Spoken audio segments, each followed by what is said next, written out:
출구 없는 극단 정치, 여기서 문을 열겠습니다. 구교용의 정치비상구 시작합니다. 안녕하십니까, 구교용입니다. 이재명 대통령이 국제무대 데뷔전을 가졌습니다. 미국 유엔 본부에서 기조연설을 했는데요. 오늘 토요 특별판에서는 이재명 정부의 대외 관계와 국무위원 활동 이모저모를 살펴보는 시간을 갖도록 하겠습니다. 함께해 주실 두 분을 소개합니다. 사람과 사회연구소 박성태 연구실장, 정구승 변호사 나오셨습니다. 안녕하십니까? 안녕하십니까? 우리 정구승 변호사님은 박성태 실장을 정말로 뵙고 싶었나 봐요. 보니까. 저는 이제 항상 그 유튜브나 TV로만 뵀던 분을 뵙기 때문에 약간 연예인 보는 느낌입니다. 아닙니다. 이렇게 생긴 연예인이 어디 있어요? 아니 그렇다고 한다면은 우리 박성태 선배의 여러 가지 평론 과정을 지켜봤을 때 가장 장점은 뭐라고 생각하십니까? 합리성, 아. 설득력 이라고 생각을 합니다. 오늘 멘트 좋은데요.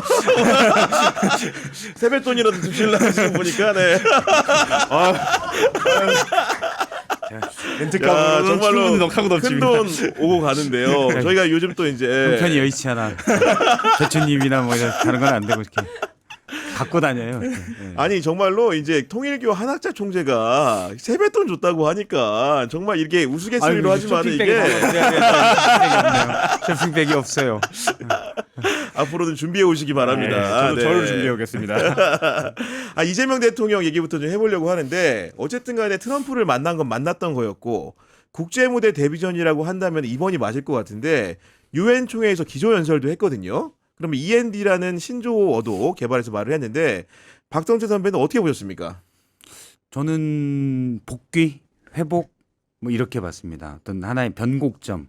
특히 유엔 기조연설도 있지만 안보리 정말 중요한 거잖아요. 그렇죠. 네, 거기가 우리가 의장국으로서 또 이재명 대통령이 뭐 AI 가장 첨예한 주제인 AI에 대해서도 얘기하고 그러면서 주제하면서 사실은 되게 오래된 것 같지만 10개월도 안 됐어요. 그렇네요. 불법 계엄으로 그렇습니다. 여기 유튜브니까 그냥 막 얘기해도 되죠.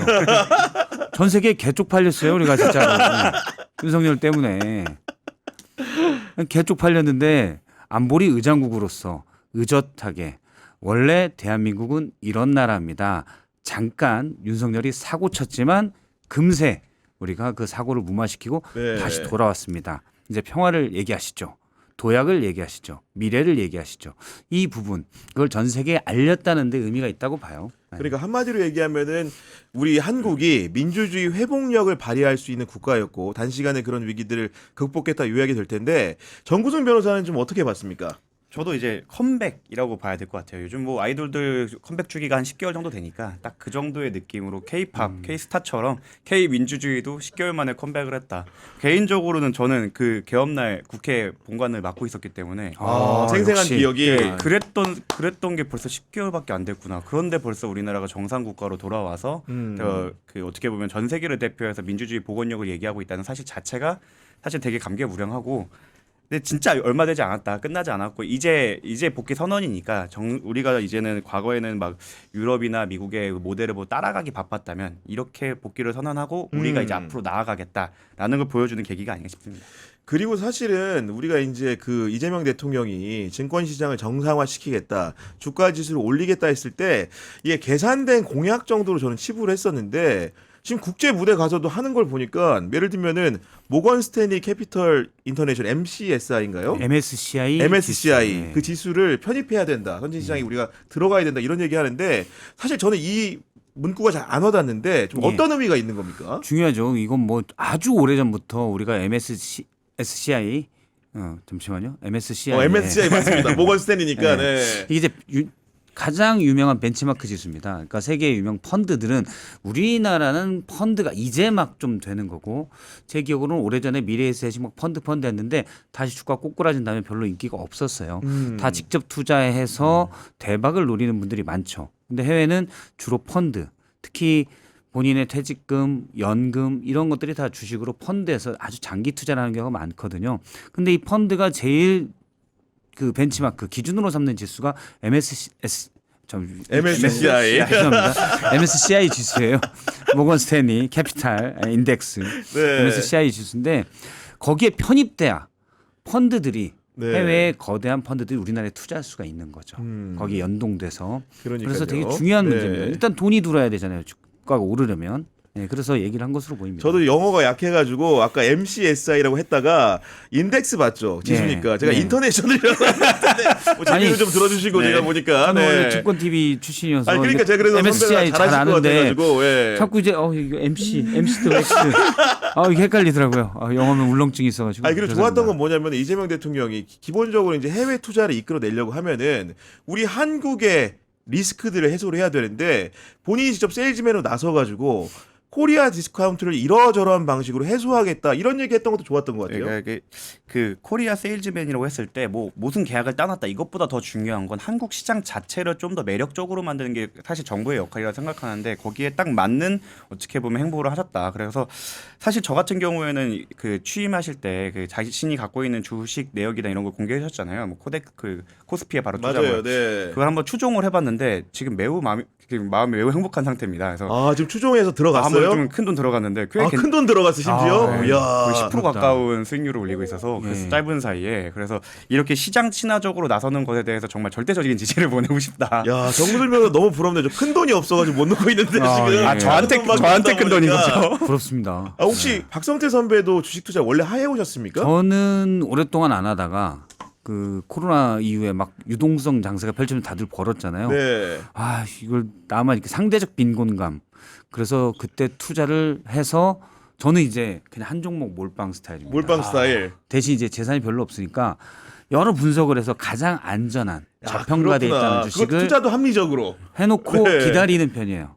아, 4년을 기다렸어요. 4년을 무려. 네, 네, 중간에 뭐 2배 이상 간 적도 있었죠. 야 대단하다. 근데 더 갈 거라고 생각하고 있다가 이자 정도 번 것 같아요 나중에는. 아 지금 그러면 지금 한 매도하셨습니까? 7개월째 또 다른 종목을 가지고 있는데 네. 이게 거꾸로 가더라고요. 너무 이제 이렇게 사실은 제가 이제 옛날에 증권경제TV 출신이어서 99년 최고의 제가 생각하는 최고의 거품은 99년 2000년이었어요. 이건 전 세계적인 IT 버블이었거든요. 네. 사실 인터넷이라는 게 이제 97년에 나오고 닷컴 그랬었어요. 버블. 예. 그렇죠. 닷컴 버블 시대였으니까. 근데 저는 딱 그때 이건 시장이 미쳐 돌아갔다.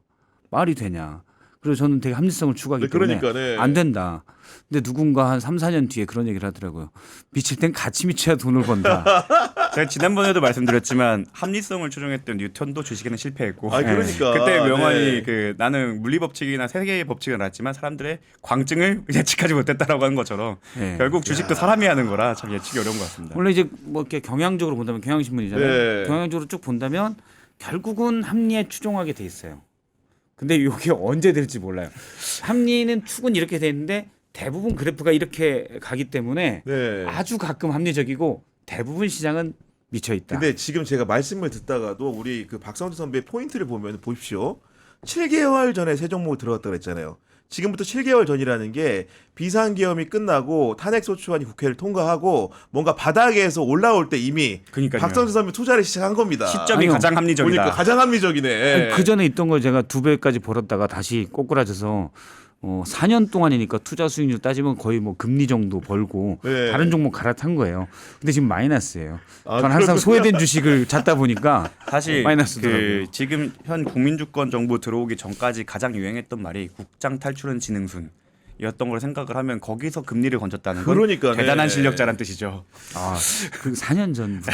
근데 저겁니다. 뭐냐면은 저는 이재명 대통령의 그러니까 금융으로 이쪽 투자가 돼야 된다. 이걸 정말 전적으로 지지하는 게 뭐냐면 저는 이제 부동산도 별로 없거든요. 그래서 근데 사실 예전부터 경제 쪽 기자할 때도 우리나라 자산가들은 다 부동산 투자를 해요. 맞아요. 이게 이제 리스크 해지 되는 네. 게 크고 그리고 거의 부동산 투자하는 분들이 거의 뭐 아주 뭐랄까요 경구라고 하긴 그렇고 원칙처럼 믿고 있는 게 있어요. 통화량은 증가하고 이 통화량 증가, 그러니까 인플레이션이 되죠. 여기에 가장 안정적으로 올라갈 수 있는 손해 나지 않는 수익률이 부동산 곡선이다. 그래서 부동산 투자를 자산가들이 되게 많이 하는데, 근데 저는 이제 거기에 늘 반대였던 게 뭐 가진 거 없어서 그럴 수도 있지만 왜냐하면 부동산이 우리나라 제가 쭉 통계를 보면 뭐 45에서 50 요 정도가 집을 갖고 있는 분입니다. 네. 반은 사실 집이 없어요. 없죠. 그런데 정치인들은 다 집값이 어느 정도 안정적으로 올라 유권자들이 좋아한다고 생각해요. 착각이구나. 그렇죠. 그리고 집값이 올라도 저도 집을 저 변두리에 갖고 있지만 강남이나 뭐 요즘 같은 경우는 또 막 오른다고 하는데 여기 올리면 상대적 빈곤감이 생기죠. 커지죠. 그렇죠. 열심히 방송 나오고 벌어봐야 아무것도 안 극복이 돼요. 안 되니까 그 차이는. 네. 그렇죠. 그래서 지금 가슴을 짚고 계신데. 네, 유명한 2019년에 집을 매도한 사람이기 때문에 그러네. 저는 뭐 정말 그 당시 정부를 비판할 자격을 그 당시 집권하고 있는 분들한테도 너는 욕해도 뭐라고 할 수가 없다 할 정도로 2019년에 매도했으면 정말 할 말 해야 되겠네 보니까. 네. 부동산과 주식의 차이점은 뭐냐면 부동산은 재화가 제한적이죠. 누군가 비싼 값에 사면 다른 사람도 부동산은 근데 전 국민이 다 필요하잖아요. 어떤 사람은 필수 빌려 쓰고 재화니까요. 네. 반은 자기 걸 갖고 있고 반은 빌려 쓰는데 자기 걸 갖고 있는 사람도 사실은 서울 요지에 저는 그 비율이 10%도 안 된다고 보는데 그런 분 빼고는 오르면 다 빈 공간입니다. 예를 들어 뭐 강북에 계신 분들은 꿈이 마포 들렸다가 강남 그렇죠. 가는 게 꿈이에요. 그렇습니다. 네. 근데 강남 오르면 어차피 그쪽도 기분이 안 좋아요. 예. 그리고 집이 없는 분들은 제 후배들 중에서도 그냥 맞벌이하고 수익도 꽤 되지만 집을 안 산 사람들은 상대적 빈곤이 훨씬 커지죠. 야. 근데 투자를 다 부동산에 하게 되면 제한된 재화에 돈이 몰리기 때문에 가격은 급등하고 나머지는 불행해지는 거죠. 근데 주식은 다르죠. 그냥 가격이 올라요. 예. 같이 다 좋을 수 있는 거예요. 안 산 사람도 사서 돈 번 사람이 술 사면 땡큐해요. 부럽다. 또 잘했어. 그렇게 되면 땡큐고. 근데 야. 본인이 안 사도 되잖아요, 주식은. 네. 그래서 이건 손해가 안 나는 경기죠. 그렇네요. 근데 우리나라가 약간 투기 심리가 강해서 주식은 투기라는 그런 게 좀 많죠. 그러면 주식이 좀 주가가 안정적으로 갈 수 있는 시장 바탕을 만들어도 이게 단기간에 안 돼요. 근데 그 변곡점을 지금 처음 제가 볼 때는 이재명 대통령이 만들고 있다. 그러니까 만들고 저도 있다. 패러다임의 전환이라고 생각합니다. 지금까지 부는 다 부동산으로 이루어졌는데 사실 부의 재생산에 있어서 부동산은 역할이 한정적이기 때문에 사실은 기업의 재투자가 되기 위해서는 주식으로 가는 게 맞았는데 지금까지는 사실 그 시장 자체가 너무 혼탁했죠. 뭐 자본시장법도 있고 여러 가지가 있지만 변호사들은 그걸로 돈을 벌긴 하지만 참 거기에 혼탁하다 보니까 저희가 투자하기가 정말 아니면 내가 뭘 안다 이러는 경우가 아니면 다들 그 탈출은 지능순이라는 얘기가 있었는데 이번에 뭐 주가 조작은 폐가망신시키겠다 그리고 국장에 대한 그 리스크를 내가 다 해결을 해서 코리안 해결하겠다. 프리미엄으로 만들겠다라는 접근법 자체가 저는 많은 실마리를 풀 것이다. 저출산부터 시작해서 지금까지 우리가 산적한 문제로 갖고 있고 덮어놓고 해결을 미뤄왔던 문제들에 대한 사실 해결의 실마리 시작점이 결국 주식시장의 실질화다. 그러니까 이런 얘기 들어보면은 이재명 대통령이 굉장히 합리적인 사람으로 여겨지는데 그 이재명 대통령이 미국에 있는 스콧 베센트라는 재무장관을 만나가지고 최근의 관세 협상에 대해서 상업적 합리성에 근거한 협상을 요구했습니다. 예. 여기서 말하는 상업적 합리성 어떻게 이해해야 될까요? 너무 무리하게 하지 말고 서로 윈윈해야 된다. 그건데 내심 그렇죠. 이게 합리성이 떨어지면 그러니까 협상이라는 건 서로 간에 윈윈이 돼야 되잖아요. 네. 또는 누가 손실이 있어도 약간 감내할 수 있는. 손실이 있는데 왜 해요? 다른 데서 이익을 얻기 때문에. 우리가 미국과의 관세 협상에서 100% 손해죠. 일단은 미국이 일단 지 맘대로 올렸으니까 한미 FTA를 체결한 국가임에도 불구하고 트럼프가 지 맘대로 다 올렸잖아요. 그런데 한미 동맹이랄지 여러 가지가 있기 때문에 기본적으로는 트럼프가 예측할 수 없는 사람이기 때문에 손해 나더라도 어느 정도는 우리가 할 거다라는 그런 의도를 가지고 있는데 트럼프가 3,500억 달러를 직접 투자해라. 이거는 감내할 수 없는 거죠. 그걸 되게 완곡하게 표현한 게 상업적 합리성이다. 네. 대충 좀 맞아야 우리가 사인을 하는 하지. 거지. 요 얘기예요. 이게. 네. 저는 맞다고 봅니다. 네. 그러니까 그런 요구들을 지금 이제 던져놓은 상황이고 우리가 사실은 우리 국민들 상당수가 미국의 요구 조건이라는 게 우리가 수능하기는 굉장히 어려운 상황이다 이런 걸 알고 있는 건데 다만 또 이제 그 한미 관계라는 걸 돌이켜 보면은 워낙 특수한 동맹 관계가 또 기저에 깔려 있기 때문에 과연 우리가 언제까지 이 미국의 요구를 버텨낼 수 있을까 이런 생각도 안 할 수가 없거든요. 시간을 당장은 시간을 끌어서 손해볼 게 없다는 입장이지만 시간을 무한정 끌 수도 없고 트럼프가 그렇게 기다려주실 것 같지도 않아서 그래서 이제 여러 가지 그 전략을 통해서 패를 좀 확보하려고 하는 것 같습니다. 뭐 지금 북한 얘기를 하는 것도 사실 북한에서 그렇게까지 호응을 해주지 않지만 그 자체로 저는 카드를 하나 확보하려는 대한민국 정부의 어떻게 보면 몸부림이라고 생각을 하는데 그런 것들을 모아갖고 유리한 판이 깔렸을 때 그때 협상을 하겠다라는 모습으로 보이고 아마 에이펙 때나 아니면 그때 모였을 때 일어나는 많은 것들이 이루어질 때 그리고 워낙 트럼프 행정부의 의사결정 방식이 탑다운에 가까우니까 그때를 네. 노려서 하지 않을까라고 생각하고 있습니다. 그러니까 예를 들면 전 트럼프 대통령은 정말로 이제 어제 오늘 마음이 너무 다른 걸 공개적으로 표출하기 때문에 정말로 우리하고의 협상이라는 것도 결말이 어떻게 날지가 너무 궁금하고, 그리고 이제 여러 가지 견인차 역할 같은 걸 말한 것 같은데 에이펙에 와가지고 미국, 중국 정상이 만나고 혹자는 이제 북한에 있는 김정은과도 이제 트럼프가 만날 수 있다. 그런 가능성을 얘기하는 것도 너무 트럼프가 불가치하기 때문에 그런 얘기를 할 수 그렇죠. 있는 것 같아요. 그래서 우리는 이제 어떤 변수가 생기더라도 저는 이제 처음에 한미 정상회담 할 때도 그런 표현을 썼는데 이 거친 바다 엄청난 큰 파도들이 몰아치고 있는데 커다란 삼각 파도 하나는 이제는 한 번은 잘 타고 넘었다. 자, 그럼 태풍이 끝나고 바다가 잔잔해졌냐? 아니에요. 아니죠. 그럼 우리가 할 거는 어떤 파도가 다 들이닥칠지 어디서 지금 모르는 거예요. 트럼프라는 파도가 어디서 어떻게 될지 모르는 상황에서 우리는 일단 통합도 돼 있어야 되고 배에 뭐 이렇게 밧줄 같은 것도 잘 조여매고 구명조끼를 입고 있고 선장은 핸들을 꽉 잡고 있고 이렇게 해야 되는 거죠. 저쪽에서 파도가 몰라요 현재. 그렇지. 어디서 나올지. 예, 나올지. 예. 그런 상황인데, 그럼 선배 이거 약간 좀 이렇게 그 새는 얘기일 수도 있겠지만은 정말로 에이펙 때 10월 31일에 그리고 11월 1일에 정상회의를 마치고 그 북한의 김정은과 트럼프가 깜짝으로라도 만날 수 있는 가능성, 선배 좀 어느 정도 점치십니까? 모르죠 제가. 그냥 37% 얘기하겠습니다. 37%. 일단 질러보죠 뭐. 예. 우리 정구승 변호사 저는 어때요? 가능성보다는 그 여지를 갖고 있다는 것 자체가 협상의 카드가 될 거라고 생각해요. 여지가 있기 때문에. 여지가 있다. 네. 사실 아무도 그 부분에 대해서 상상을 안 했는데 그럴 여지가 있다. 우리는 그거를 중재할 의사가 있다라는 것만으로도 협상의 카드로 쓸 수 있기 때문에 저는 현실 가능성은 높지 않다고 생각을 합니다. 하지만 그 여지로 마치 카드가 있는 것처럼 블러핑을 할 수 있다라고 생각을 해서 있다고 많이 외치고 다녀야 된다고 생각합니다.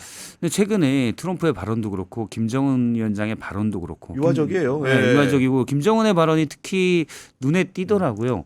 이거는 처음에는 뭐 그냥 안녕 하고 손이 사는 거였는데 지금 계속 유화적 메시지 트럼프와는 뭐 관계가 나쁘지 않았다. 그리고 계속 구체적으로 얘기를 하잖아요. 우리는 이미 핵 보유국이다.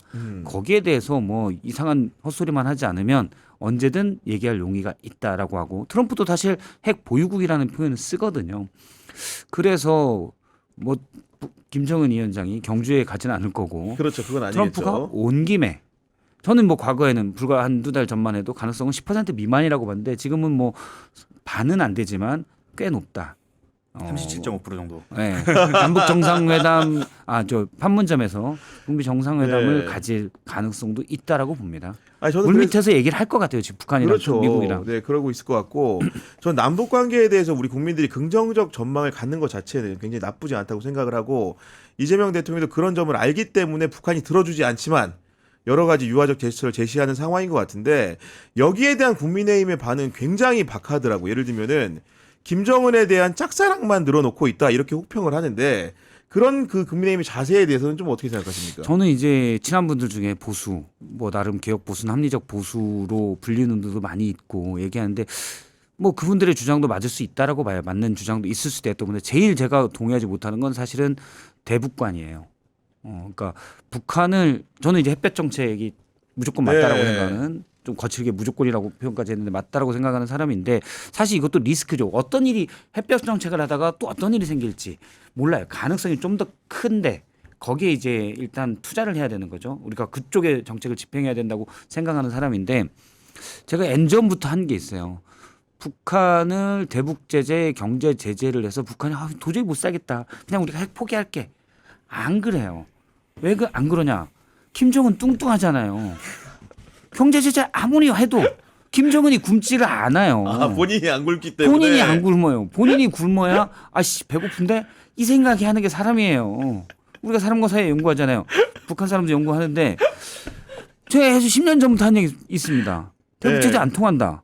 김정은 뚱뚱하지 않냐? 잘 먹는다. 저한테도 제재 안 통하거든요. 맞아. 보니까 웬만한 네. 제재 안 통합니다. 예. 경제 제재 북한 주민들 물론 힘들겠죠. 그런데 북한은 기본적으로 정보가 차단돼 있는 사회이기 때문에 만약 정보가 완전히 개방돼 있다면 다르겠죠. 밑에서 어떤 북한 주민들의 어떤 뭐 소요나 이런 것도 있을 수가 있죠. 근데 정보가 많이 차단돼 있고 아주 오랫동안 사실은 김정은까지 가스라이팅 당해 있는 상황이에요. 그래서 아니 배 고른 거 생각하면 옛날 생각하면 이제 김정일 시대나 그 전에 그때 막 쌀 엄청나게 안 나올 때 있었거든요. 그럴 때 생각하면 지금 잘 살고 있어요. 그때 상대적으로 지금은 그런 그렇죠. 배골른 수준은 그렇죠. 일부 극복을 한 게. 그렇죠. 그렇기 때문에 불편할 뿐이지 지금 대북 경제 제재가 김정은 위원장이 우리 인민들이 너무 배를 굶고 있는데 내가 그냥 포기 안 그래요. 본인 잘 먹거든요. 그건 환상이에요. 그러면 대북 국민의힘이 예를 들어 윤석열 정부 때나 그 전에 이명박 박근혜 정부 때 대북 제재를 세게 한다고 핵 개발 안 해요? 똑같이 해요. 돈이 아예 없는 나라도 아니고. 그럼 그때는 무슨 개발 수지가 낮아? 아니에요. 나라 그러니까, 규모가 네. 있으니까. 아니 그런 말씀 들으면 생각나는 게 만약에 정말 국민의힘은 트럼프가 적극적으로 김정은한테 구애를 해가지고 만나면 그 이후에 뭐라고 할지 궁금합니다. 그러니까 저는 이걸 그냥 매국노 모먼트라고 생각을 해요. 결과적으로는 북한의 협상 카드로 써서 우리가 대한민국의 이익을 위해서 활용하려고 협상 카드로 이제 숙성을 시키고 있는데 여기에 대해 초를 치려고 하고 거기에 대해 비난을 해서 우리 협상력을 약화시킨다고 하면 그 지금 이제 재판에 흰머리로 나오신 분이 매번 말씀하셨던 게 그거죠. 반국가 세력.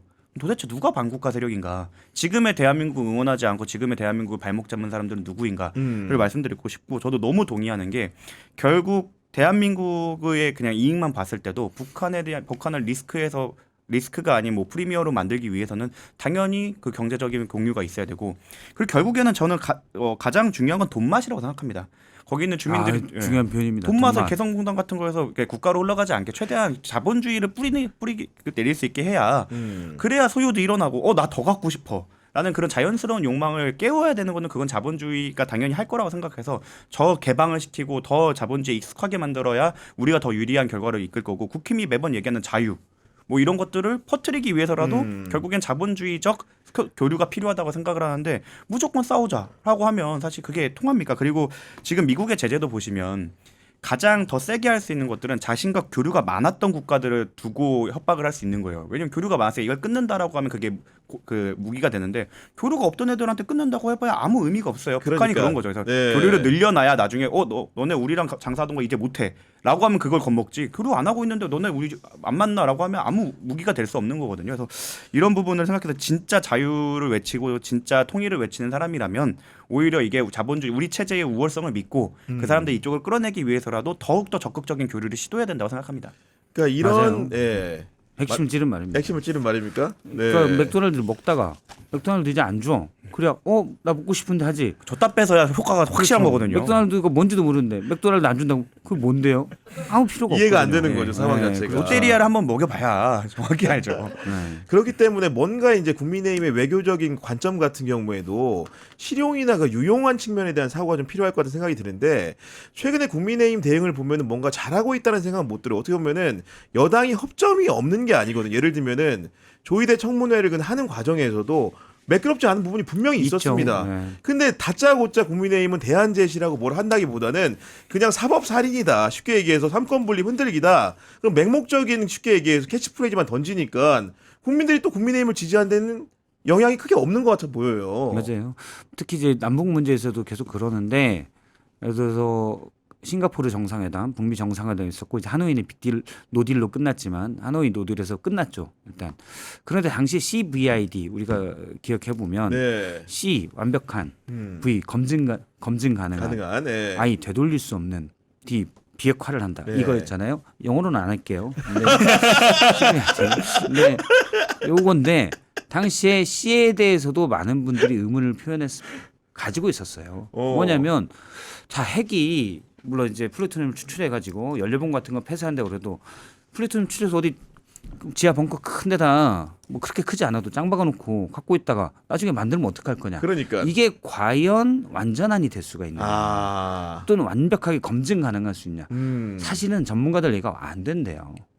책상 밑에 조그마한 핵 숨겨놓고 좀 못 찾는데요. 그렇구나. 근데 그걸 통해서 어쨌든 미국도 그걸 다 알아요. 하지만 교류가 활성화되고 예를 들어서 평양에 미국 대사관이 들어가고 교류가 되면 조그만 핵 갖고 있으면 아무 의미가 없다 이거예요. 이미 서로 간에 관계가 활성화되고 말씀하신 교류가 돼 있으면 갑자기 잘 지내다가 나 핵 터뜨린다 의미가 없다라는 거죠. 파키스탄, 인도 다 핵이 있지만 그거 가지고 거기 가면 무슨 전쟁 계속 그런 건 아니잖아요. 마찬가지로 교류가 되면은 그게 큰 의미가 없다라고 당시에 전문가들도 물론 뭐 엑스레이 쭉 찍어서 핵 전혀 없는 거 확인할 그것도 아니고 어느 정도는 그러니까 돈케어도 된다라는 전문가들 의견이 있었어요. 말씀대로 합리적으로 들리는데 그런 시각 변경을 좀 우리 국민들도 바라는 바이기도 한 것이고 어쨌든 간에 이제 국민의힘이라는 데는 황교안 그 전 대표 때 장애 집회 여러 가지 이제 논란이 있었음에도 불구하고 지금 이제 새롭게 이제 리더십 봉을 잡은 장동혁 대표가 이끄는 상황인데 여러 가지 단층들을 하나하나 따져보도록 하겠습니다. 먼저 저는 최근에 좀 인상 깊었던 게 우리 정치인들이 이제 당대표가 되거나 하게 되면은 각 종교 정파를 방문을 하잖아요. 이번에도 조계종 청무원장 진우 스님을 만나러 갔는데 좀 놀란 게 뭐 불교 의식 의례를 완벽하게 갖춰달라고 말하는 것도 아닌데 통상적으로는 합장하고 몸을 90 정도 수그리는 그 반배를 하는데 이번에 그냥 악수합니다 그냥. 네. 이게 또 참 아이러니한 게 생각해 보면 국민의힘의 코어 지지층이 TK 그 지역으로 말씀을 많이 하는데 거기에 종교 점유율을 보면 불교가 되게 높아요. 아 그래요? 네, TK는 훨씬 불교 높아? 불교가 훨씬 더 높습니다. 네. 그래서 오히려 전라 쪽 그쪽이 기독교세가 더 강하고 불교세가 강한 게 원래 경북이나 경남 이쪽을 얘기를 하는데 그렇구나. 근데 거기에서도 그걸 거절한다. 그러니까 이분들이 타겟팅하는 지지층이 어디인지를 명확하게 보여주는 거죠. 지역도 아니고 더 그것보다 더 극우인 사람들만을 자기네가 타겟팅한다는 걸 본인이 몸소 보여주고 있는 건데 그렇다고 하면 이 사람들이 과연 대중정당으로서 가치가 있는가 그리고 대중정당으로 나아갈 의지가 있는가에 대해서 판단하게 돼요. 요즘 권성동 의원마저 그렇게 얘기했어요. 나 어디 가서는 절하고 어디 가서 이렇게 한 변명할 정도 그런 플렉시블함은 당연히 갖춰져야 되는 건데 당 대표라는 사람이 그것도 그러니까 그렇게 한다는 거는 이 사람의 지향점이 어딘지를 알 수 있는 점이라고 생각합니다. 아니 통상적으로 정치인은 선거 때를 불문하고 성당에 가면 미사 보고 절에 가면 불공 드리고 교회 가면 찬송가 부르는 사람 아닙니까? 그렇죠. 근데 그 불교의 진호 스님 조계종에 어떻게 보면 좌장을 만나가지고 그 불손하게 보이는 행동을 왜 하는지 이해가 안 갑니다. 본인이 이제 교회에 장롱과 집상 아무튼 그래요.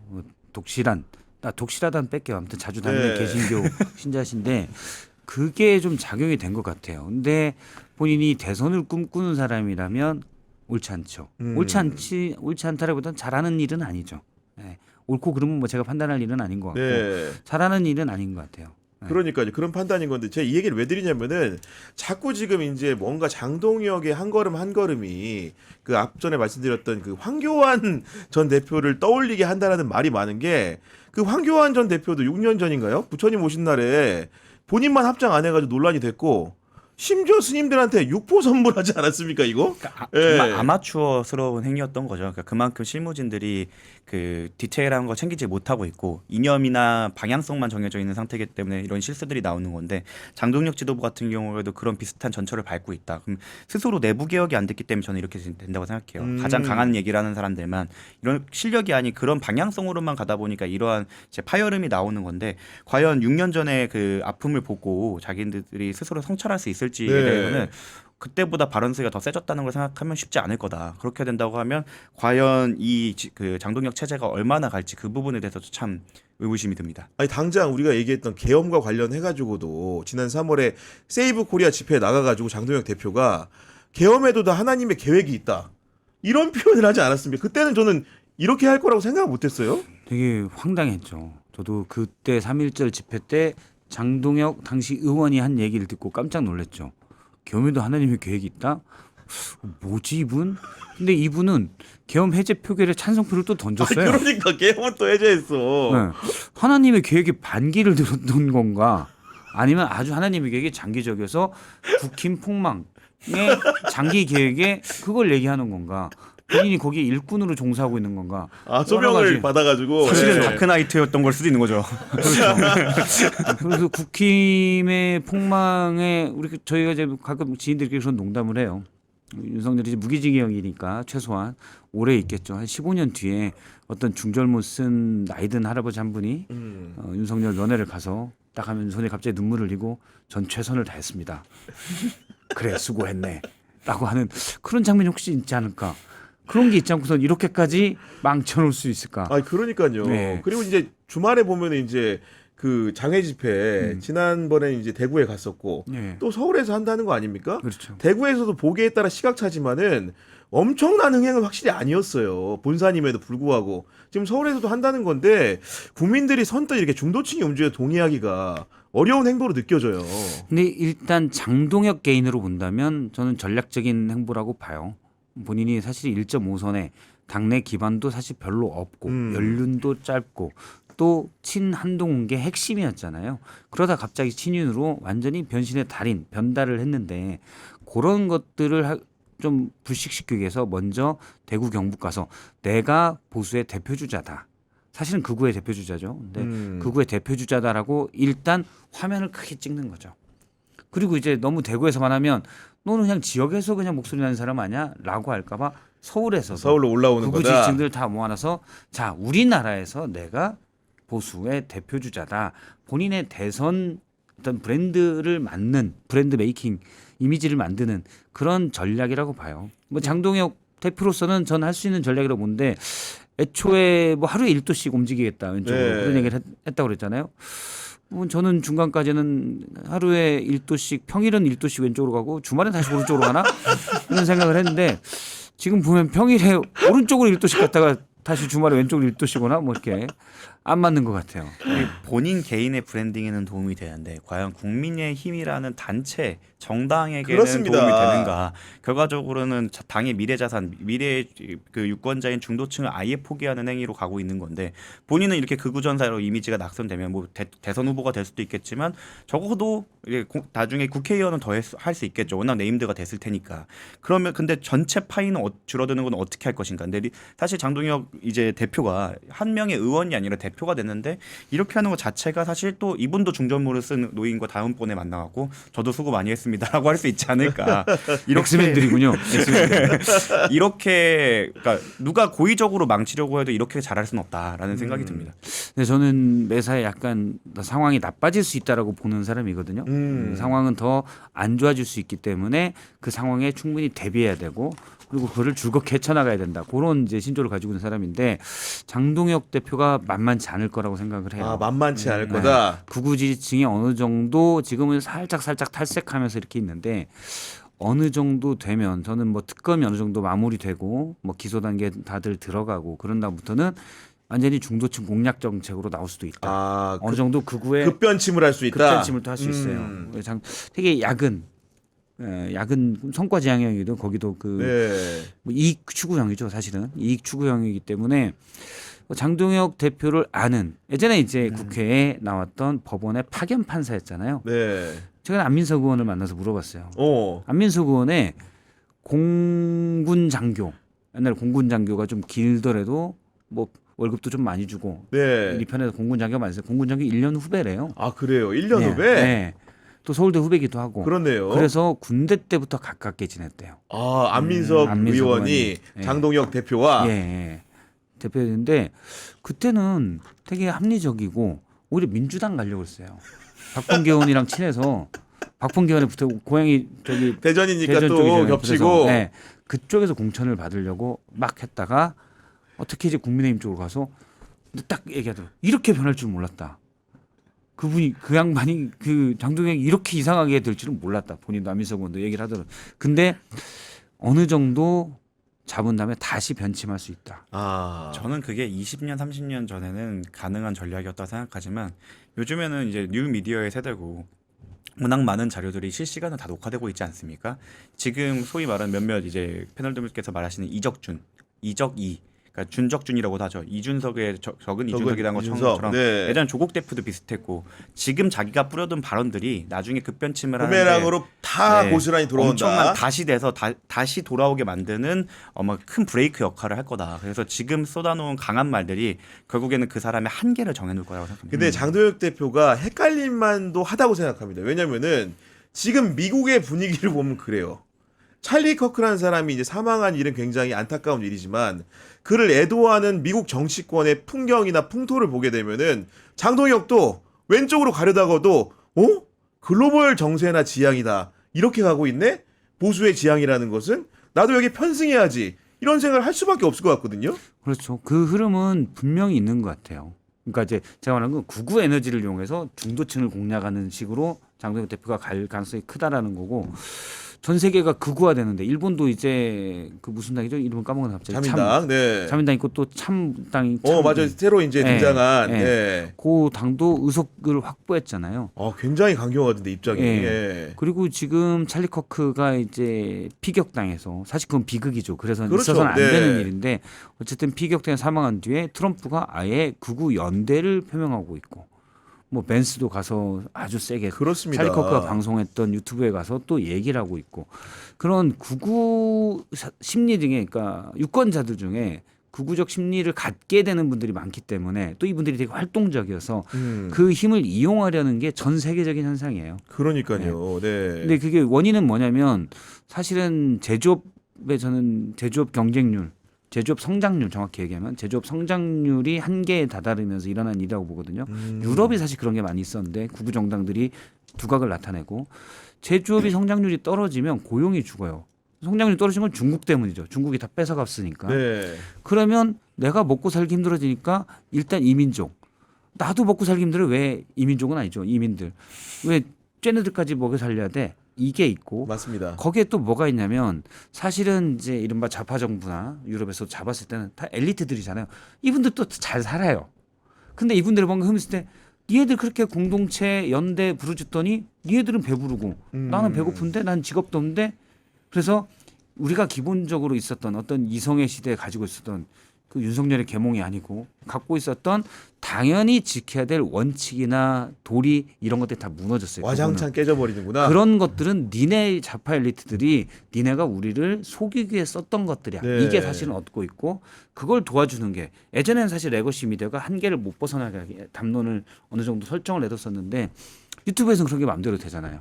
저도 아까 유튜브에서 그냥 뭐 막 얘기할 수 있듯이 그렇기 때문에 그런 것들이 다 복합적으로 엮여지면서 구구가 목소리를 많이 키웠다. 세력도 좀 넓어졌지만 그렇다고 중도나 이쪽에 비해서는 규모는 작죠. 하지만 이분들이 너무 활동적이에요. 단단해지고. 그렇죠. 네. 그래서 구구화되는 게 있고 저도 우리나라에 지금 정광훈 씨가 이건 저는 뭐 알테폰 사업자라고 얘기를 하는데 알테폰 사업자가 지난 총선에서 얻었던 비례대표 득표율이 2.2% 정도 됩니다. 상당히 큰 겁니다. 예. 네. 상당히 큰 거기도 하고 어떻게 보면 국회에 들어올 수가 없는 건데 지금 세계로 교회 뭐 여러 가지 전환길 같은 분들이 특사하는 걸 보면 자칫하면 구구 정당들도 어느 정도 커질 수가 있겠구나. 그러니까 찰리 커크가 지향하는 바가 여러분들 뭐 아시는 분들은 알고 모르는 분은 모르겠지만은 기독교적인 복음주의에다가 국가주의를 결합시키고 인종주의 요소가 굉장히 배태되어 있기 때문에 굉장히 강력하거든요. 뭐 총기 낙태 이런 문제뿐만이 아니고 정말로 이제 백인 우월주의라고 표방을 하진 않지만은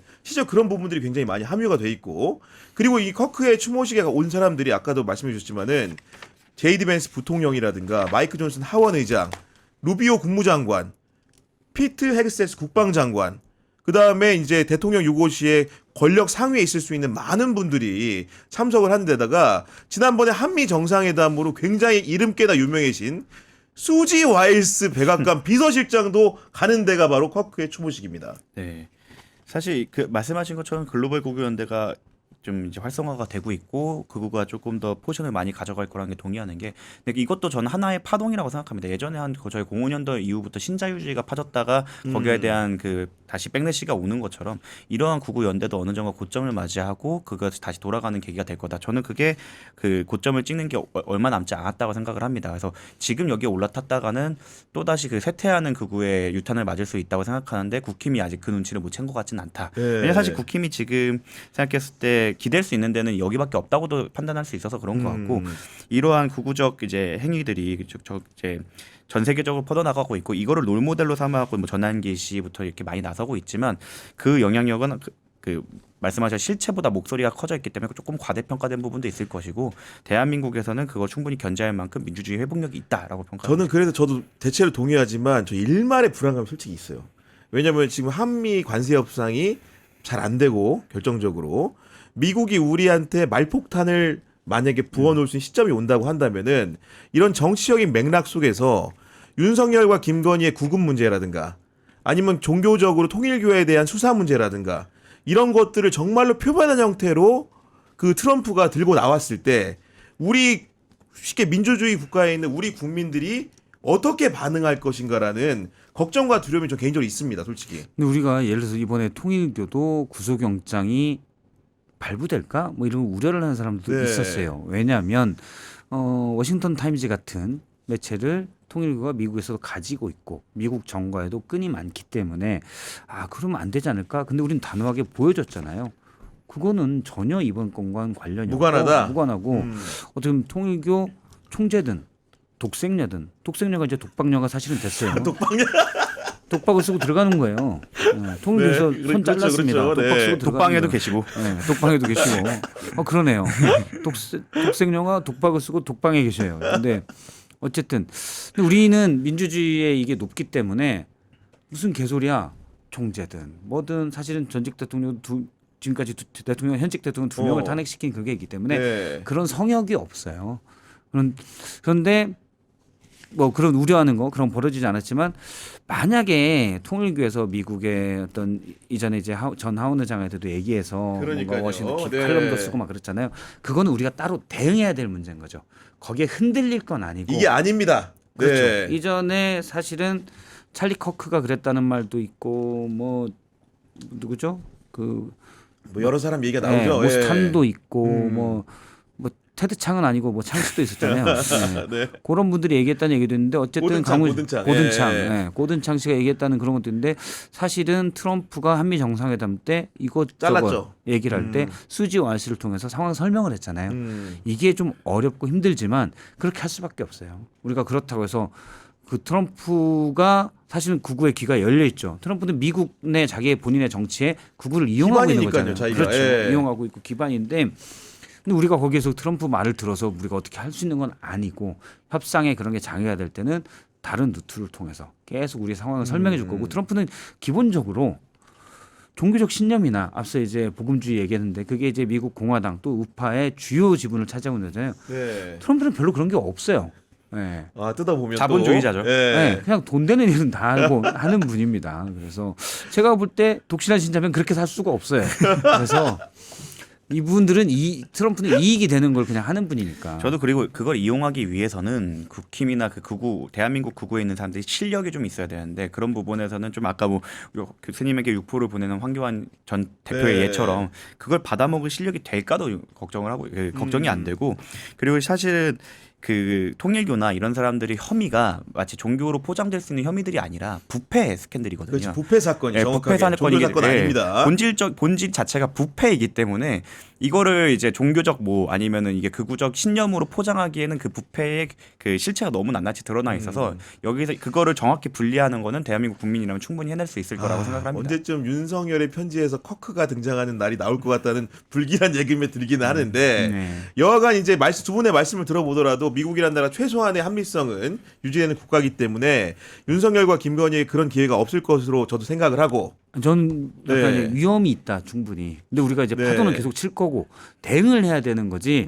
저는 위험은 더 커질 거라고 봐요. 위험은 더 전 커질 수 세계가 있다. 네. 극우화되고 있고 우리나라도 사실 우리나라가 해외보다 그런 면에서 좀 나았던 점은 우리나라는 이민이 별로 없거든요. 단일 섬나라 사실상 우리가 이제 그러네요. 북한과 예. 북한 선이 그어져 있기 때문에 사실상 섬나라인데다가 농촌이나 이런 데서 외국인 노동자들이 있지만 뭐 이민이나 이렇게 있는 게 아니고 외국인 노동자들은 사실은 많은 분들이 그건 가지고 있어요. 우리나라 국민들이 하기 힘든 일을 해준다는 생각을 또 가지고 있어요. 농촌은 사실 안 돌아갑니다. 외국인 노동자가 외노자가 없으면 안 돌아가기 때문에 그런데 점점 이제 좀 더 커질 거다. 네. 특히 이제 유튜브나 이런 쪽에서 나오는 극우에 거기가 밀집돼서 말씀하신 대로 지금 극우 쪽도 제가 얘기를 들어보면 가장 고민이 솜씨가 없다는 거예요. 솜씨가 없다. 실무로 맡을 사람이 없고 매듭을 지을 사람이 없다. 그렇죠. 현실적으로 봤을 때 참 그 극우 입장에서도 윤석열과 김건희는 참 좀 계륵인 게 그걸 사용을 하자니 중도로 나아갈 수가 없고 이 사람들을 포기하기 전에 지금까지 질러온 소리랑 너무 다르고 미국 극우랑도 연대를 할 때도 분명히 윤 김을 표방을 해서 내오자니 이 사람들의 부패 스캔들 때문에 더 뻗어나가지 못할 것 같고 그렇지. 참 그게 극우라는 코드가 같을 뿐이지 자신들의 이해관계를 일치시키기는 굉장히 어렵고 델리케이트한 문제인데 과연 그거를 조율해 갖고 한국 극우에게 이익이 되는 방향을 끌고 있을 수 있을까? 그러니까 아까 말한 그냥 너네 그 민주당 정권을 방해하기 위해서 다 안 돼 반국가적 세력으로서의 활동을 제외하고 그게 극우의 이익으로 끌어오는 그 솜씨를 발휘할 수 있을까라고 했을 땐 저는 의문을 표하고 싶습니다. 그러니까 뭐 이 얘기 좀만 더 붙여서 얘기하면 트럼프 대통령이 그 얘기했잖아요. 그 추모식에서 대한민국 서울에서 군중들이 모여 송조기를 흔들며 우리는 커크를 지지한다고 외쳤다. 참으로 아름다운 장면이다. 이게 사실 아시겠지만 우리나라에서 성조기 들고 이렇게 하는 사람은 특정한 사람들이잖아요. 그렇죠. 이게. 네.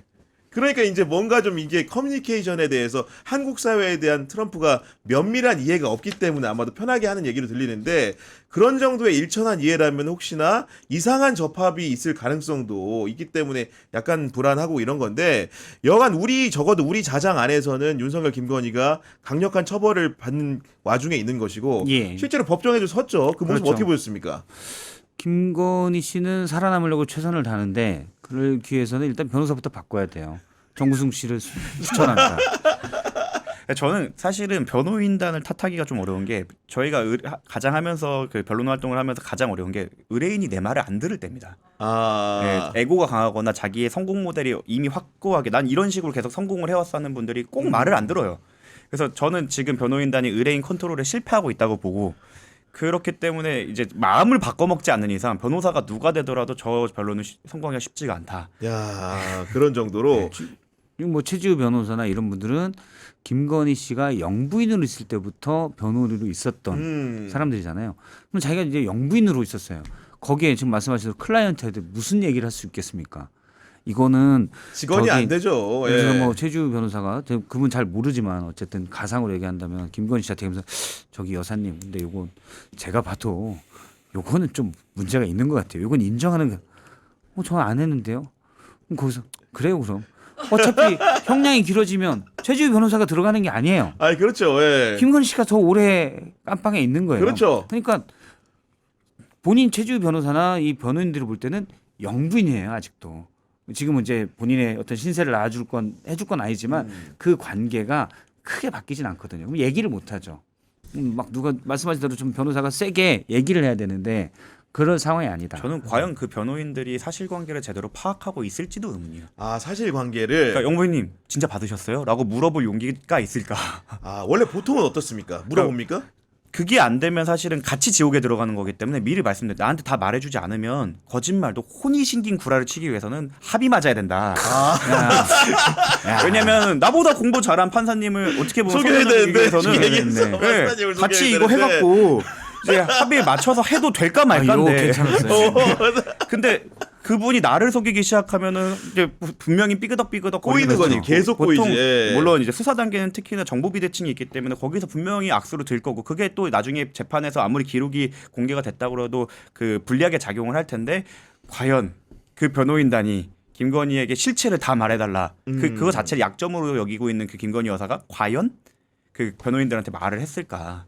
제가 알기로는 그분이 사자를 좋아하기 때문에 집사나 법사한테는 얘기했겠지만 변호사한테 얘기하지는 않았을 것 같아요. 야, 그리고 이제 그 윤석열 같은 경우에도 한동안 이제 그 재판에 뜸하다가 새로 생긴 재판에 이제 보석 신문과 겸해서 하다 보니까 나왔는데 그 모습이 보니까 과거와는 좀 많이 다르더라고요. 염색을 일단 안 한 거 같고요. 네. 살도 약간 빠진 것 같아요. 그런데 뭐 안은 똑같아요. 네, 안은 똑같고 전혀 동정할 필요도 아, 없고. 양심은 뭐 이렇게 커지고 이런 거 아니죠? 아이 그럼요. 그러니까 전혀. 네. 본인이 앓고 있다고 주장하는 병들을 생각하면 되게 건강해진 거죠. 혈색도 되게 좀 좋아졌고 당뇨병 생각하면은 감량이 가장 중요하고 콜레스테롤 수치를 낮춰야 될 건데 아, 그러네요. 살이 좀 빠졌다고 생각하면 정말 관리가 잘 되고 있다. 그리고 그 윤석열 씨의 건강을 가장 잘 관리해 줄 수 있는 공간에 있는 것 같다라고 생각을 자기가 스스로 몸으로 보여줬죠. 아니 저는 근데 이번에 그 출석한 모습 보면서 아니 헌재 때 염색 좀 하지 말지 왜 이렇게 헌재 때 머리까지 막 이렇게 넘기고 단정하게 나오려고 했잖아요. 그때는 왜 그랬을까요? 저는 그렇게 봐요. 제가 보는 윤석열은 일단 본인 하고 싶은 대로 하는 스타일이고 전략이란 없는 스타일이에요. 헌재 때는 그래도 본인이 대통령이었으니 그 이제 직무는 정지된 대통령이기 때문에 폼을 잡아야죠. 지금은 왜 저러고 나오냐? 귀찮아진 거예요. 이제 그래. 저것도 다 일이에요. 네, 일이고 귀찮아졌다. 뭐 됐어. 저도 유튜브 얘기가 말씀드리니까 그때는 가오가 중요했다. 그래서 저는 뭐 전략적으로 판단한다면 그때 가오가 살아 있어야 자기 주변에 있고 자기 컨트롤 안에 있던 사람들이 자기를 배신하지 않으니까 대장으로서 IBB 100이구나 쉽게 얘기하면 윤 어게인 해야 되니까 이렇게 머리도 이렇게 넘기고 했는데 이제 본인도 이제 물론 많은 시간을 변호인 그 접견으로 쓰고 있지만 이제 독방이 또 이제 들어갔다 온 분들이랑 얘기하면 독방이 그 밤에 그렇게 외롭다고 하더라고요. 말할 사람 자체가 없으니까. 그래서 오히려 조금 기간이 길게 가기 시작하면 오히려 그 같이 하는 데가 조금 몸은 좀 불편해도 말이라도 나누고 뭐 이런 그런 게 있어서 부분이 있을 것 같아요. 그런 부분이 없어서 그러네요. 예, 이제는 조금 저 술도 깼고 그래서 현실 인식이 좀 되기 시작하니까 나는 이미 안 됐겠구나라는 생각을 해서 심리적 불안감이 상당히 있겠구나. 상당히 높습니다. 그리고 몇 시부터 독방에 혼자 계속 있는 거예요? 그렇죠. 한 9시, 8시, 아니죠. 9시? 원칙적으로는 그 변호인 접견이 5시면 끝나야 됩니다. 그때부터 이제 나홀로 고독한 그렇죠. 저녁 식사부터 시작이 되는 거구나 이게 보니까. 그때부터 이제 내가 그 원래 세탁도 본인이 직접 해야 되니까 빨래도 하고 이렇게 하면서 그 계속 혼자 있어야 되는 시간이 그 독방이 사실은 원래 징벌방도 혼자 있는 게 징벌이거든요. 물론 방 크기가 작지만. 그렇겠지. 그래서 그게 참 쉽지 않을 거다. 물론 그 말 좋아하는 분이. 제가 들은 얘기는 옛날에 이제 검찰에 있을 때 이제 윤석열 검사장과 같이 술을 먹으면 이제 한 3차 또 가자 간다는 거예요. 둘이 있어도 혼자 계속 얘기를 한대요. 나 앞에서 존대요 그냥. 사실 들은 얘기 또 아니기 때문에 졸아도 계속 얘기를 한대요. 한 시간을. 이제 없어 들어줄 사람이. 그래서 제가 추정컨대는 심리적으로 그러면 붕괴가 오거나 또는 이제 이름 붙이기 시작했을 거예요. 관물대 때는 제이미 내가 됐어. 뭐 변기는 뭐 톰 이름 붙이고. 야 부속실장 이게 이런 거야? 지금이야 약간의 위세가 남아있기 때문에 변호인 접견을 거의 풀타임으로 돌리고 있고 지난 한번 말씀드렸지만 변호인 접견 비용이 풀타임을 두르는 워낙 게 크기 때문에 이게 확정이 뭐 하나 나고 해서 만약에 물론 다른 재판이 진행되고 때문에 서울을 떠날 것 같진 않지만 다른 게 정리돼서 이제 보통 이러면 이감을 먼 곳으로 보냅니다. 그래서 뭐 가끔 제가 일정 보여드리면 막 순천도 가고 그러잖아요. 맞아. 왜냐하면 다른 것들은 재판이 진행되고 출정을 해야 하기 때문에 수도권에 있는 구치소들이나 교도소들이 다 그 과밀이어갖고 보통 그렇게 이제 지방으로 가게 되면 뭐 개몽되신 분들부터 찾아뵙기가 진짜 쉽지 않아집니다. 그러기 시작하면 이제 변호인 접견이란 핑계로 나와서 에어컨을 쐬거나 사람이랑 뭐 말을 하기도 쉽지 않아지죠. 그러면 더욱 더 큰 외로움이 찾아오게 될 겁니다. 제가 볼 때 변기는 강 실장이 될 가능성이 높네요. 강 실장 나 좀 이따 갈 테니까 기다리고 있어. 이름 붙일 거예요. 여간 그 외로움과의 싸움을 윤석열이 얼마나 잘 버틸 수 있을지 굉장히 관심이 가는 것이고 좀 주제를 바꿔가지고 이재명 정부 이야기 좀 해볼게요. 국무위원들 여러 가지로 이제 어떻게 보면 내가 꾸린 다음에 활동했는데 우리 박선명 같은 경우에는 눈에 띄는 국무위원 있습니까 혹시? 저는 사실은 우상호 수석과 강 실장이 제일 국무위원을 제가 쭉 눈여겨보진 못했고요. 네. 사실 김영훈 노동부 장관 처음 될 때부터 의미가 있다고 생각했고 나름 뭐 잘하고 계신 것 같고 다른 분들은 그렇게 아니 그러면 우상호 수석이나 이제 예를 들면 우리 강훈식 비서실장은 선배가 눈여겨보고 뭔가 칭찬할 만한 사유가 있어서 그런 것 같은데 어떤 점이 좀 그런 겁니까? 사실은 이재명 대통령이 대선에 나설 때 예를 들어 보수에 계신 분들 특히 그런 생각을 많이 했지만 완전히 사이 한쪽 진영 논리로만 할 거다. 강경하게 갈 거다. 이런 게 있었고. 근데 이재명 후보 시절에 계속 얘기했던 게 아니다. 나는 정말로 대통령 크게 모든 국민들을 다 아우르는 통치를 하겠다. 정치를 하겠다. 이렇게 계속 얘기했잖아요. 계속 집권 후에도 계속 그 얘기를 하고 있는데 그 역할을 옆에서 제일 잘 보좌하는 게 저는 강훈식 비서실장과 우상호 수석이라고 봐요. 네. 그러니까 좀 과도하거나 또는 예를 들어 중도층이나 또는 보수층에서 그러니까 스펙트럼이 만약 있다고 하면 뭐 한 정광훈 씨가 2.5% 있고 장동혁과 그 친구들이 한 12, 3%까지 쭉 가 있고 이렇게 쭉 있겠죠. 그러면은 한 30까지는 나 민주당 죽어도 싫어 이게 있겠죠. 30 넘어서 35 넘어서 이쪽에서는 나는 약간 보수적이지만 또 민주당이 잘하는 건 인정해줘야지. 요분들의 어떻게 보면 인도스를 받는 게 중요한데 그 역할을 강훈식 실장과 우상호 수석이 잘하고 있다. 잘하고 있다. 예. 저도 개인적으로 보면 우상호 수석 같은 경우에는 뭔가 좀 이렇게 당에서 시끄러운 일들, 잡음이 있을 때 교통 정리를 자기 목소리로 해주니까 그건 좋은 것 같아요. 그렇죠. 왜냐하면 통상적으로 정무수석이 아무리 뭐 힘이 있고 당과 그 정부 사이에 대통령 사이에 가교라는 표현을 쓰지만 자기 이름을 걸고 특정 사안에 대해서 기다 아니다 얘기하는 게 사실은 쉬운 일은 아니고 기자하면서 보더라도 근데 늘 보면은 혼란스러울 때 자기 얘기를 하는 모습이 있어서 좋게 보이는 측면이 있더라고요. 네, 그래서 그러니까. 교통 정리를 해서 불필요한 이슈가 커지는 걸 막고 그리고 저는 그분 저도 두 분을 되게 집중적으로 봤던 게 그 두 분이 말라가시는 모습도 눈에 띄었지만 네. 그분들이 뱉는 워딩이나 이런 것들이 참 정제돼 있고 전략이 참 내포가 잘 돼 있다라는 생각을 해서 저게 바로 일하는 실무진의 모습이다라는 생각을 해요. 그래서 어떻게 보면 이재명 정부가 오히려 장동혁 대표와 다르게 1도씩 계속 움직여서 중도나 중도 보수까지 이제 가려고 하는 모습을 보이고 있고 지향하고 있는데 거기에 선봉장이 두 분이 아닐까 생각을 합니다. 그리고 이재명 대통령은 어쨌든 간에 자기랑 말을 섞고 이런 과정에서 좀 대안 제시를 한다거나 눈에 띄는 사람을 좋아하는 것 같긴 한 게 저희가 여러 차례 얘기했지만 국무회의 생중계의 가장 큰 수혜자는 송미령 장관 아니겠습니까? 농식품부 장관. 예. 그렇죠, 선배. 예. 뭐 얼마 전에도 뉴스를 보니까 디테일 있게 뭐 할당관세, 농산물에 대한 그러니까, 할당관세도 네. 제대로 툭툭 대답하고 이분이 원래 농촌정책연구원의 그 선임 연구원이었거든요. 그래서 사실 실무에 특히 농촌 경제에 관한 여러 가지 실무에 대해서 상당히 밝고 그런 부분들을 이재명 대통령이 뭐 국무회의 있을 때도 눈여겨봐서 유임시킨 거 아닌가. 사실 윤석열 정부의 국무회의였지만 맞아요. 네. 그런 생각이 듭니다. 일 잘하는 사람 쓰는 건 맞다고 봐요. 아니 그리고 최근에 정부 조직 개편안이 이제 통과가 됐는데 그 과정 중에서 보면은 갑자기 당정청이 회의를 열어가지고 금융위 부분을 뺐잖아요. 예.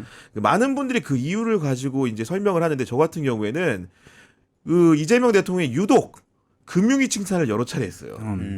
사실 그렇죠. 금융위가 원래 이제 정부 쉽게 대통령 공약만 가지고 온다면은 당연히 이제 여러 가지 해체식의 개편이 이루어졌어야 되는데 그런 금융위 차원의 자체적인 아이디어 발굴 능력, 정책 해결 능력 같은 거를 눈여겨보고 이번에 약간 개인적으로 중대 결심을 한 게 아닌가 뭐 이런 생각도 들었습니다. 저도 그 신상필벌의 일부 아닌가요? 일 잘해서 보여주면 너네가 약간의 과오가 있다고 하더라도 그냥 쓰임을 쓰겠다. 내가 그립할 자신이 있다는 자신감의 표현이자 신상필벌의 그 예라고 생각이 들고 그럼 다른 부처들도 생각하겠죠. 우리가 존재 이유를 보여주면 피해갈 수 있겠다. 누구처럼 이렇게 고개 쳐들거나 마이크를 이렇게 올려갖고 피하는 게 아니라 자신의 실력으로 보여주거나 존재 가치를 입증을 하면 이런 부분에 대해서 대통령은 인정을 해줄 거다라는 그 시그널을 보낸다고 생각을 합니다. 그리고 이제 정치인 장관들이 좀 이렇게 두루 있는데 사실은 평가는 좀 이렇게 그때그때 다르기도 하고 예. 약간 또 사람에 따라서 엇갈리기도 하는데 안규백 장관은 생각보다 지금 보면은 좀 걱정도 좀 있는 것 같아요. 제가 이제 군에 계신 분한테 얘기를 들었었는데 사실 오늘 뭐 질문에 있더라고요. 네. 한 달 전쯤인가요? 한 3주 전쯤에 얘기를 들었었는데 좀 문제가 있다. 그러니까 군을 장악하지는 현재 못하고 있다는 느낌이 든다. 국방부와 군을. 그러니까 본인이 사실은 장관이 쭉 국방부 장관의 역할은 사실은 군을 지휘 통솔하는 게 아니고 그건 합참의장이 하는 거고 그렇습니다. 국방부 장관은 인사를 통해서 군을 견제하는 거죠. 그런데 거기에 제대로 지금 안규백 장관의 어떤 색깔이나 의견이 많이 반영되는 것 같지가 않다. 이런 얘기가 있더라고요. 그리고 뭐 여러 명이 그런 분위기를 좀 해서 요거는 좀 문제가 아닌가라고 네. 생각을 합니다. 뭐 저희는 사무실 지역구 의원이시기 그렇지. 때문에 어. 또 그 청량리에는 변호사가 없다 보니까 여러 번 이제 만나서 이게 말씀도 나누고 그래요? 했었는데 예. 이분 스타일 자체가 애초에 그렇게 매파라기보다는 그렇죠. 조금 만만디에 가까운 성향을 갖고 계셔서 근데 그렇다고 해서 방향성을 잃을 것 아니 같지는 이게 않고 나쁜 분은 아닌 것 같은데. 네, 나쁜 분은 아닌 것 같은데 워낙 그 사람 관계도 정확하게 좋아하고 그러니까 인사에 대한 평가를 좀 다방면으로 하시는 분이고 꼼꼼하게 하시는 분이고 그냥 그 주변의 우려는 내란이기 때문에 조금 빠르고 단호하게 해야 된다는데 그거와는 성향이 맞지 않는 부분은 사실이다. 그래서 이번에 뭐 그 진급 예정자에 대한 논란이 있었을 때도 거기에 대해서 직접 뭐 해명을 해주신 것도 봤는데 네. 이거는 그 굴러가게 하기 위해서 모두를 보류시켜 놓고 하면 그 진급 적체가 너무 심하기 때문에 해서 나중에 하겠다라는 건데 사실 뭐 좀 마음이 급하거나 한 유권자분들 입장에서는 답답할 수 있겠지만 그 해야 되는 일을 잊어버리는 사람은 아니라고 생각을 합니다. 그래서 조금 시간을 주시면 좀 저희 지역구 의원님이라 그런 건 아니지만 예.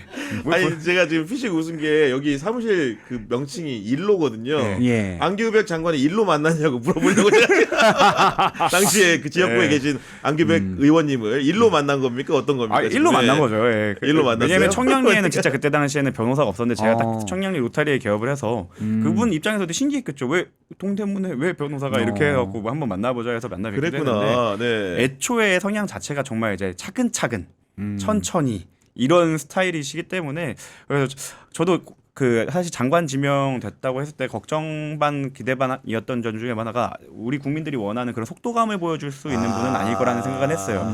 하지만 성향이 예, 하지만 저분의 특징은 일단 북방에만 아마 계속하신 걸로 알고 있어요. 그래서 의외로 그 사람에 대한 세평 이나 그 사람의 과거 전력에 대해서 생각보다 되게 디테일하게 군 인사 쪽에서는 알고 있다고 들었고 그래서 그냥 좀 희망찬 얘기를 하자면 그러한 지금까지 모아온 정보를 토대로 조금 디테일하게 하려고 시간이 걸리는 게 아닐까라고 네. 약간 이제 지역구 의원님을 향한 피해 실드를 한번 쳐보겠습니다. 아니 그러면 선배 그 정성호 장관은 좀 어떻게 보고 계십니까? 전 뭐 잘하고 있다고 봐요. 정성호 장관 같은 경우는 사실은 저희가 앞서 이제 강훈식 비서실장과 우상호 수석을 얘기한 것도 그렇고 정부나 또 중요 직책을 맡은 분들 의원 중에서도 욕먹을 줄 알아야 된다고 생각하거든요. 욕을 지지층이나 사실 정치인들의 지지층을 제일 사실 세게 보죠. 정성호 장관도 일단 의원이고 그런데 지지층의 눈치도 보고 그러다 보면 할 말을 제대로 못하는 경우가 많아요. 근데 정성호 장관이나 사실은 김영진 의원이나 이런 분들은 할 말을 하거든요. 아, 쓴소리 하네. 네. 네. 사실은 쓴소리 하나가 있는 게 되게 중요합니다. 김영진 그렇습니다. 의원이 MBC 그 라디오에서 예를 들어서 뭐 조희대 대법원장에 대한 청문회를 할지 아니면 여러 같은 거에 대해서 언급을 한 뒤에 분위기가 약간은 바뀌었어요. 맞아요. 네. 네. 저는 그렇게 그런다고 청문회를 취소할까 그러진 않을 추미애 법사위원장이 그러진 않을 거라고 보는데 분위기가 좀씩은 바뀐 게 있어요. 저는 개인적으로 민주당 의원들 이렇게 쭉 가끔 통화나 이런 걸 통해서 얘기를 들어보면 밑에 기류랑 바깥으로 나온 기류랑 다른 것들도 있어요. 맞아요. 예. 근데 이 밑에 있는 기류에 대해서 왜 의원들이 얘기를 안 하냐? 얘기를 하면 욕을 뒤지게 먹거든요. 그러니까 정 맞을까봐 그렇죠. 나왔다가. 예. 네. 그래서 이른바 이제 문짝 포탄 이런 거 맞고 그러니까, 네. 수박 소리 듣고 그래서 저는 그냥 나는 사인 머스켓이다. 야, 당원도 아닌데 무슨 수박이냐 얘기하고 있잖아요. 나예요.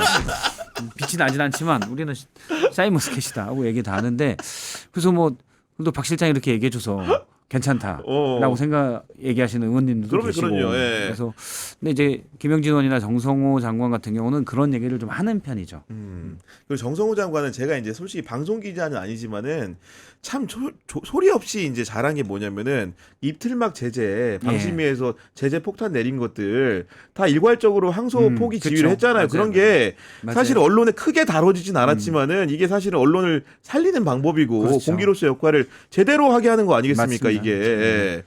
일을 전 잘하신다고 봐요. 예. 저도 동의를 하는 게 이제 사이다만 먹어서는 사람이 살 수는 없습니다.